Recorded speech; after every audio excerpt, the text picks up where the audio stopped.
What is the factorization of quadratic expression x square minus 2x plus 1? Quadratic expression कौन सा होता है? Quadratic expression एक ऐसा अलजबरे का जुमला होता है कि जिसमें वेरिएबल की मैक्सिमम पावर 2 होती है। जैसे हमारे यहाँ इस केस में वेरिएबल है x और इसकी पावर मैक्सिमम है 2, तो ये क्वाड्रेटिक एक्सप्रेशन है। हमने इसकी फैक्टराइजेशन करनी है। फैक्टराइजेशन से मुराद ये है कि इसके फैक्टर्स बनाने हैं। अब हमारे पास ये वाला अलजबरिक एक्सप्रेशन है, हम उसको देख लेते हैं। 3 टर्म्स हैं और पहली टर्म भी किसी का स्क्वायर है, तीसरी टर्म भी किसी का स्क्वायर है, यानी 1 का स्क्वायर है, ये x का स्क्वायर है। तो हम यहां मिडिल टर्म ब्रेकिंग का फार्मूला इस्तेमाल करेंगे।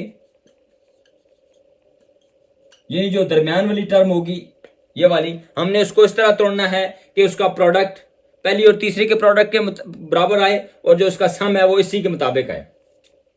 एक्स स्क्वायर माइनस 2x को हमने इस तरह फैक्टर बनाए हैं कि एक आ गया -x और दूसरा भी आ गया -x। अब -x को प्लस करें तो -2x होता है और अगर इनको मल्टीप्लाई करें तो जवाब आता है +1x स्क्वायर।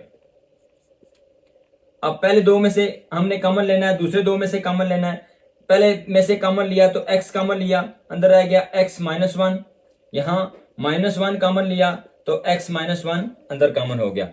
ये बात याद रहे कि ये वाला और ये वाला अलजेब्रिक एक्सप्रेशन ये बराबर होने चाहिए। इन दोनों में से एक ले लिया x -1 और दूसरा x -1 ये वाला, तो हमारे पास x -1 और दूसरा भी x -1 ये इसके फैक्टर्स बन गए हैं। यानी option A is the right option.